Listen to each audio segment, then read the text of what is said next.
कब तक इस केस का फैसला आता है उस वक्त तक जो इजाफी बिल है वो अदालत में जमा करवाया जाएगा। जो दरख्वास्त गुजार हैं उनको ये वक्ती तौर पर रिलीफ ज़रूर मिला है, लेकिन क्या ये कुल वक्ती रिलीफ में तब्दील हो सकेगा या नहीं, इसी पर गुफ्तगू करेंगे। मियाँ जाहिद हुसैन साहब मारूफ सनतकार हैं, हमारे माशियात में हमारे साथ मौजूद हैं। तो जाहिद साहब, ज़ाहिर अब आप तमाम इंडस्ट्रियलिस्ट अदालत चले गए और जो दरख्वास्त गुजार हैं अब उन्हें वो बिल SSGC को नहीं जमा करवाना, वो अदालत को जमा करवाना है। अभी फ़िलहाल तो ये नोटिफिकेशन मुअत्तल हो गया कीमतों में इजाफे का। अदालत के अलावा क्या बिहाइंड द डोर्स कोई मुज़ाकरात चल रहे हैं, कोई इस तरह की बात चल रही है कि इस नोटिफिकेशन को वापस लिया जाए या इसमें कोई कमी की जाए? देखिए, बात यह है कि गवर्नमेंट ने इसमें 184% इजाफा कर दिया था बिजली की कीमतों में, और उसकी वजह से जाहिर है कि बिजली नहीं, गैस की कीमतों में 184% जी। अच्छा जाहिद साहब, आपका इंटरनेट कनेक्शन गालिबन मुनक़ता हो गया, आपको रिकनेक्ट हम करते हैं ताकि आपकी आवाज़ लोगों तक पहुंच सके। जी जाहिद साहब, को मेरी आवाज़ आ रही है? जी जी जी जी, अच्छा जी, ये जो इजाफा हुआ, मेरी आवाज़ आ रही? जी आ रही है जाहिद साहब।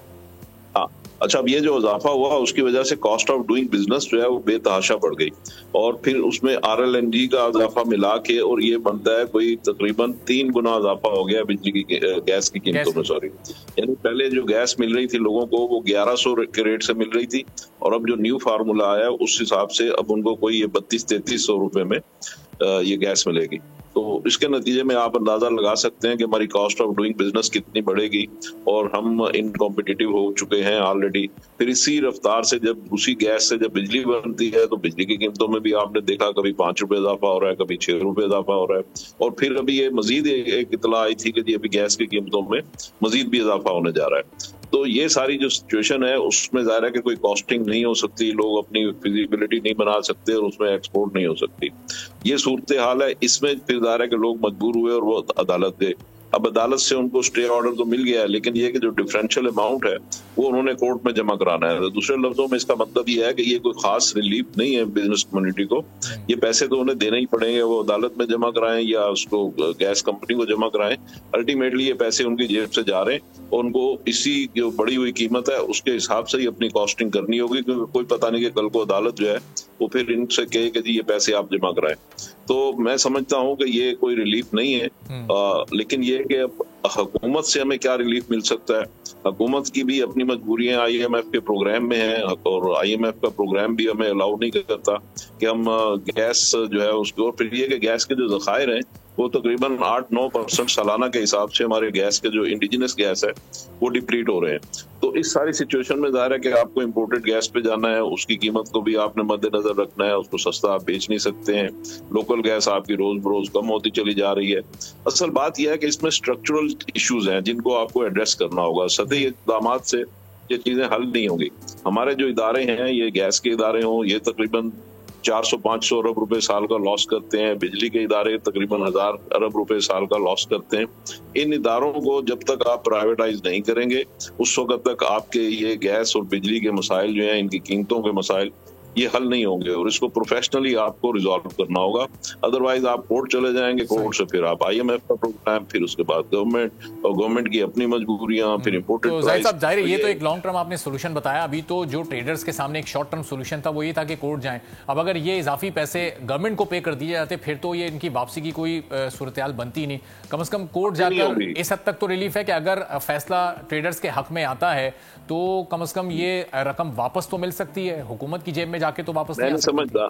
देखिए मैं नहीं समझता, मेरा अपना ज़ाती ख्याल ये है कि इसमें मुझे नहीं लगता कि इसमें कोई आपको लॉन्ग टर्म या टेंजिबल अदालत से कोई रिलीफ मिल सकेगा।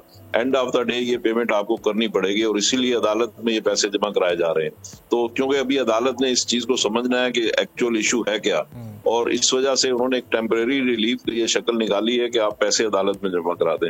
लेकिन एंड ऑफ द डे जो जितना लॉ को मैं समझता हूँ या जितना इन इशूज को मैं जानता हूँ, मेरी मालूमात की या नॉलेज के मुताबिक, मेरी विजडम के मुताबिक, ये पैसे अल्टीमेटली देने पड़ेंगे और इसका कोई खास बिजनेस कम्युनिटी को रिलीफ नहीं मिलेगा, जो मैं समझता हूँ। ठीक है, तो अब जाहिद साहब इसका मतलब जो अभी सिंध हाई कोर्ट का जो एक इनिशियल फैसला आया है इस पर ओवरऑल जो सनतकार हैं, आप भी और बाकी सब भी, इसका मतलब वो खुश नहीं है। आप लोगों ने सॉफ्ट प्रोटेस्ट किया, प्रेस कॉन्फ्रेंसेस की, अपने मुतालबात गवर्नमेंट के सामने रखे, फिर एक हार्ड प्रोटेस्ट भी सामने आया जिसमें आप लोगों ने एक दिन की स्ट्राइक की, उसके बावजूद भी हुकूमत टस से मस नहीं हुई। तो अब ये जो फैसला इस वक्त सिंध हाई कोर्ट से आया है इस पर भी आप लोगों की कम्युनिटी इस वक्त खुश नहीं है, इत्मीनान नहीं है आप लोगों को? नहीं, मैं नहीं समझता, मैं नहीं समझता कि इसमें कोई खास रिलीफ है। और अल्टीमेटली ये पैसे आपको देने पड़ेंगे, जो मैं समझता हूँ ये पैसे हमें देने पड़ेंगे।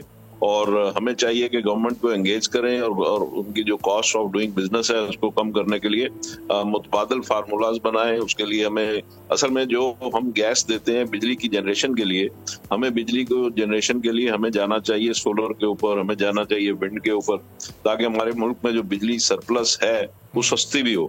और वो सस्ती हो तो वो हम इंडस्ट्री को दें सस्ते रेटों के ऊपर, तो कॉस्ट ऑफ डूइंग बिजनेस हमारी कम होगी। लेकिन इस वक्त जो सरकारों को सबसे मेन इशू है वो तो जाहिर है कि वो महंगी गैस का है। ये गैस को सस्ता कैसे किया जाए? हुकूमत टस से मस क्यों नहीं हो रही है? आप लोगों ने एंगेज करने की तो कोशिश की, ऑन बोर्ड लेने की कोशिश की, हर तरह से बात हुई, मुज़ाकरात हुए, लेकिन वो तो नहीं हिल रहा है अपनी जगह से। आप लोग अदालत तक चले गए, फिर भी हुकूमत एक कदम पीछे नहीं हो रही। नहीं, देखें, असल इशू ये है कि गैस गवर्नमेंट को महंगी पड़ रही है, कॉस्ट महंगी आ रही है। जब कॉस्ट महंगी आ रही है तो सस्ती कैसे बेचेंगे? यानी मुल्क बेच के तो गैस सस्ती नहीं बेच सकते ना। तो गवर्नमेंट को जो गैस महंगी पड़ रही है तो उसका हल निकालने की जरूरत है ना। उसका हल यही है कि हम गैस की जो हमारी जरूरियात हैं उसको कम करें, गैस के ऊपर अपनी डिपेंडेंसी को कम करें।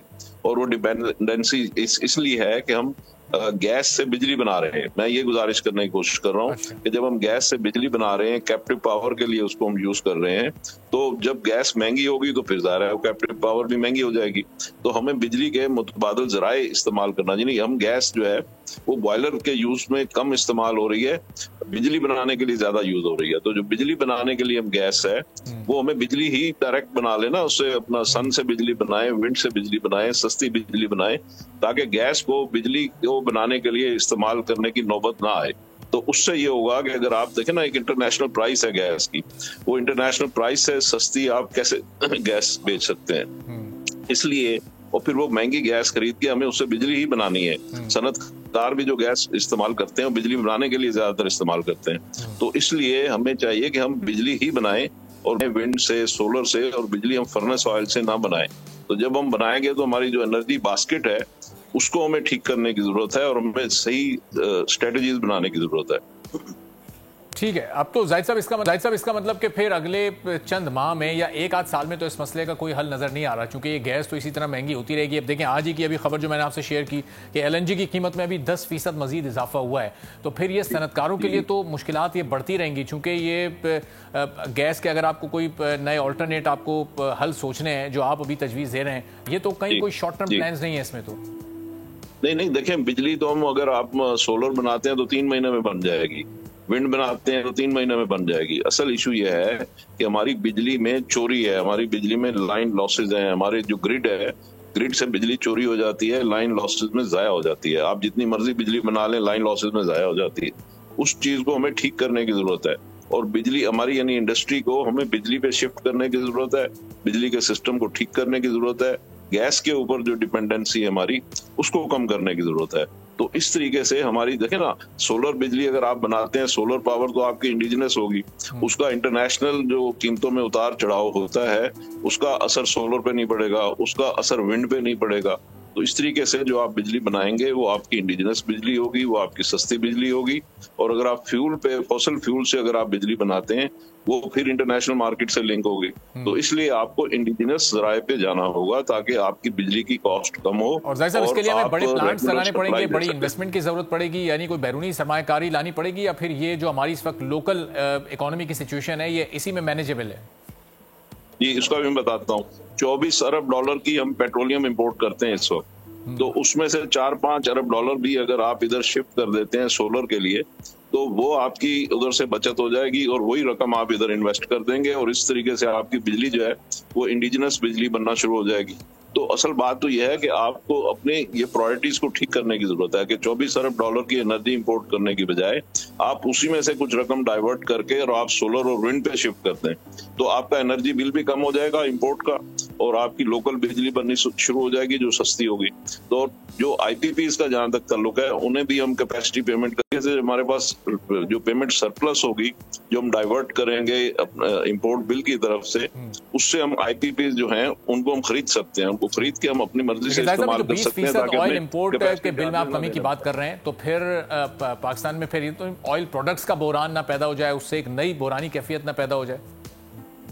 ये आपकी आवाज नहीं आई मुझे, किस चीज का? 20% आप कह रहे हैं कि इंपोर्ट का जो ऑयल इंपोर्ट है उसको कम किया जाए। ये अगर 24 से हम 20 अरब डॉलर पर ले जाएंगे तो ये 20% हो गया तकरीबन। तो ये इससे तो फिर एक बुरानी कैफियत नहीं पैदा हो जाएगी, जो ऑयल प्रोडक्ट्स हैं फिर उनकी शॉर्टेज हो जाएगी मुल्क में? नहीं, ऑयल प्रोडक्ट्स जो हैं हम उसको जो एनर्जी के लिए इस्तेमाल करते हैं, यानी बिजली बनाने के लिए जो इस्तेमाल करते हैं, उस पोर्शन को आप डाइवर्ट करेंगे। जहां तक ऑटोमोटिव यूज के लिए आप करते हैं वो तो आती रहेगी, तो ऑटोमोटिव यूज के लिए जो है उसको आप इंपोर्ट करेंगे, लेकिन जो बिजली बनाने के लिए आप इस इंपोर्ट करते हैं एनर्जी, उसको आप डाइवर्ट करेंगे सोलर के ऊपर और विंड के ऊपर। तो उसके नतीजे में आप अपना बिजली के शोबे में जब आप सेल्फ सफिशिएंट हो जाएंगे, इस वक्त जो गैस ज्यादातर पोर्शन हम इस्तेमाल कर रहे हैं ना, वो कर रहे हैं बिजली बनाने के लिए। तो अगर हम वो सोलर और विंड पे शिफ्ट कर देंगे तो गैस हमारी बच जाएगी ना। और गैस जो है वो महंगी इंपोर्ट कर रहे हैं, महंगी इंपोर्ट करके सस्ती तो नहीं बेच सकते। आप मुझे बताएं दुनिया की कौन सी अदालत है जो आपको मजबूर करेगी कि आप महंगी गैस इंपोर्ट करके और सस्ती बेचें? क्या पॉसिबल है? तो हो ही नहीं सकता। तो इसलिए हमें इन चीजों पे जाने की बजाय, अदालतों से इकोनॉमिक फैसले कराने की बजाय, हमें चीजों को सही पाथ पे और सही फुटिंग पे लेके जाना चाहिए। ठीक है, बहुत बहुत शुक्रिया मियां जाहिद हुसैन साहब। सब्सक्राइब करें और बेल दबाएं ताकि कोई खबर रह न जाए।